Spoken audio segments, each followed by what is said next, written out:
আসসালামু আলাইকুম রহমতুল্লাহি ওয়া বারাকাতু।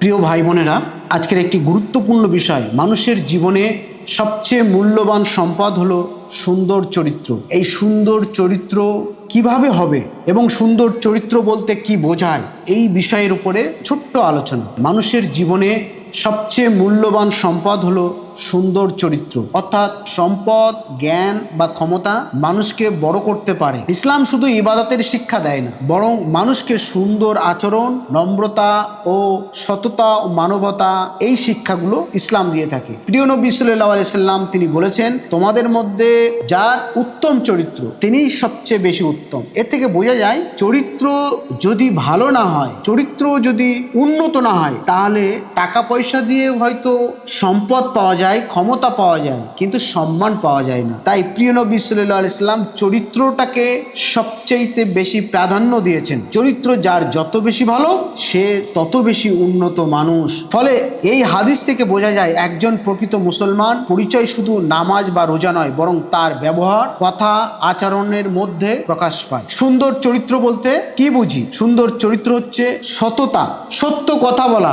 আমরা কথায় কথায় অপ্রয়োজনীয় মিথ্যা কথা বলে থাকি। এই মিথ্যা কথা বলা যে কত বড় অপরাধ, সেটা আমরা যারা সমাজে অবস্থান করি, যারা একটু ভাবনা চিন্তা করি, আমরা সকলেই জানি। মিথ্যায় মানুষকে ধ্বংস করে দেয়, মিথ্যায় মানুষকে অন্যায়ের দিকে ধাবিত করে, মিথ্যা মানুষকে শেষ করে দেয়, বিলীন করে দেয়। ফলে মিথ্যা থেকে আমাদেরকে দূরে থাকতে হবে। মিথ্যা থেকে দূরে থেকে সত্য কথা বললে অনেকটা উত্তম চরিত্রের ক্ষেত্রে ফুটে ওঠে। উত্তম চরিত্রের প্রথম লক্ষণ হচ্ছে সত্য কথা বলা। দ্বিতীয়ত হচ্ছে মানুষের সাথে ভালো ব্যবহার করা। আমার টাকা আছে, পয়সা আছে, অর্থ আছে বলে আমি যার তার সঙ্গে দুর্ব্যবহার করতে পারি না। বাড়ির কাজের মানুষের সঙ্গে দুর্ব্যবহার করতে পারি না। আমার সহকর্মীদের সঙ্গে দুর্ব্যবহার করতে পারি না। টাকা পয়সা মানুষকে বড় করে না, বড় করে তার চরিত্র।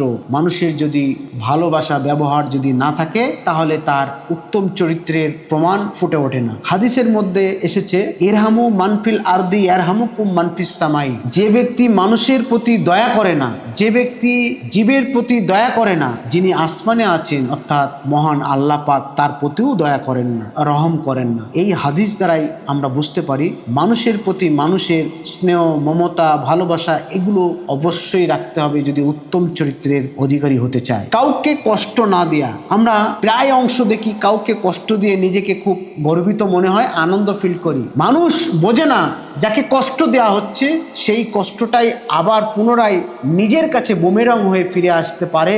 এটা উত্তম চরিত্রের অধিকারী নয়। ফলে মানুষকে কষ্ট দেওয়া যাবে না যদি উত্তম চরিত্রের অধিকারী কেউ হতে চায়।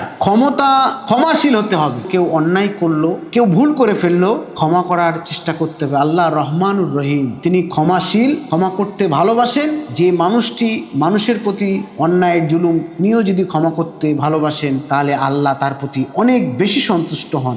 অহংকার থেকে দূরে থাকা। অহংকার যে কত বড় ক্ষতিকারক জিনিস, অহংকার শেষ করে দেয়, অহংকার মানুষকে ধ্বংস করে দেয়। ভুল তো করেছিল হযরত আদম আলাইহিস সালাম, আবার ভুল করেছিল ইবলিস। আমরা সকলেই জানি ইবলিস কি হয়েছে, আদম আলাইহিস সালাম কি হয়েছে। কারণ দুটো ভুল কখনো এক ছিল না, দুটো ভুল এক ছিল না। একটা ভুল করলেও তিনি অনেক দিন ধরে নিজের ভুল বুঝতে পেরে আদম আলাইহিস সালাম আল্লাহ পাকের কাছে কাঁদাকাটা করেছেন, বহু দিন ধরে ক্ষমা চেয়েছেন, দোয়া করেছেন। কিন্তু ইবলিস তা কিন্তু কখনো করেনি। ভুল করেছে, আবার ভুল করার সাথে সাথে সেই ভুলের প্রতি দাঁড়িয়ে থেকে নিজেকে অহংকার প্রকাশ করেছে যে আমি যেটা করেছি ঠিক করেছি। ফলে ভুল করা এটা স্বাভাবিক। ভুল হলে আল্লাহ পাকের কাছে ক্ষমা চাইতে হবে, আল্লাহ পাক ক্ষমা করবেন, তিনি গফুর রহিম। তার মানে এই নয় সেই ভুলের প্রতি দাঁড়িয়ে থাকা। সেই ভুলের প্রতি দাঁড়িয়ে থাকাটাই হচ্ছে ইবলিসের কাজ, ইবলিসের লক্ষণ, শয়তানের লক্ষণ। ফলে অহংকার থেকে দূরে থাকতে হবে। প্রতিশ্রুতি রক্ষা করা। আমরা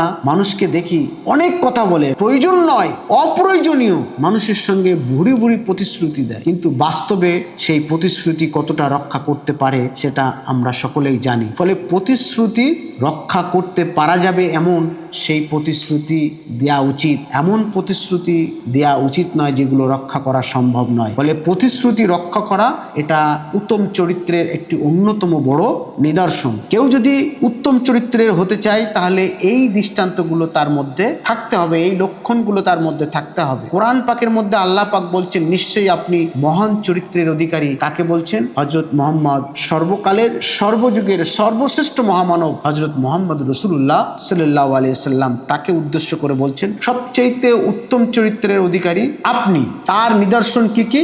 আল্লাহর সন্তুষ্টি লাভ, যেগুলো উত্তম চরিত্র আল্লাহর কাছে সবচাইতে প্রিয় হয়ে ওঠে। মানুষের ভালোবাসা পাওয়া, পরিবার ও সমাজের শান্তি আসে, পরকালে বড় প্রতিদান পাওয়া যায়। হাদিসে এসেছে কিয়ামতের দিন উত্তম চরিত্রের আমল অনেক ভারী হবে, যে উত্তম চরিত্রের মানুষ জান্নাতে প্রবেশের ক্ষেত্রে অনেক অনেক বেশি এগিয়ে থাকবে। তাই বর্তমান সময়ে আমাদের করণীয় সোশ্যাল মিডিয়ার কাউকে অপমান না করা, এমন কোনো কিছু না করা, না বলা যাতে কারোর মনে আঘাত আসতে পারে, ব্যথা পেতে পারে। মিথ্যা ও গুজব ছড়ানো থেকে আমাদেরকে বিরত থাকা, ছোটদের স্নেহ, বড়দের সম্মান করা, রাগ নিয়ন্ত্রণ করা, ক্ষমা করা অভ্যাস গড়ে তোলা এবং প্রতিদিন অন্তত একটি ভালো কাজ করা, প্রতিদিন অন্তত একটি ভালো কাজ করা, এটা আমাদেরকে করণীয়। যুব সমাজের প্রতি একটা বার্তা আছে, আমাদের যুব সমাজের প্রতি একটা বার্তা আছে। কি বার্তা? আজকের যুব সমাজ যদি চরিত্রবান হতো, যদি চরিত্রবান হয়, তাহলে সমাজ সুন্দর থেকে সুন্দরতম গড়ে উঠবে, সুন্দরতম হয়ে উঠবে। শিক্ষা, টাকা বা জনপ্রিয়তার চেয়ে চরিত্র অনেক বড় সম্পদ। চরিত্র অনেক বড় সম্পদ। টাকা পয়সা এগুলো অনেক মানুষের থাকতে পারে, কিন্তু চরিত্র সবাইকে থাকে না। চরিত্র একটা আলাদা বিষয়, আলাদা সম্পদ। একজন সৎ ও চরিত্রবান যুবক পুরো সমাজকে পরিবর্তন করতে পারে। চরিত্র, এমন চরিত্র গড়ে তুলি আমরা, এমন চরিত্র আমরা আমাদের জীবনে নিয়ে আসি যে মানুষটি সর্বকালের সর্বযুগের মহামানব ছিলেন, তার আদর্শেই আমরা, তার চরিত্রই আমরা ফলো করি। এটাই হোক আমাদের আজকের দিনের মূল লক্ষ্য, মূল উদ্দেশ্য। আসুন না আমরা নবীজির পথ অনুসরণ করি। আসসালামু আলাইকুম।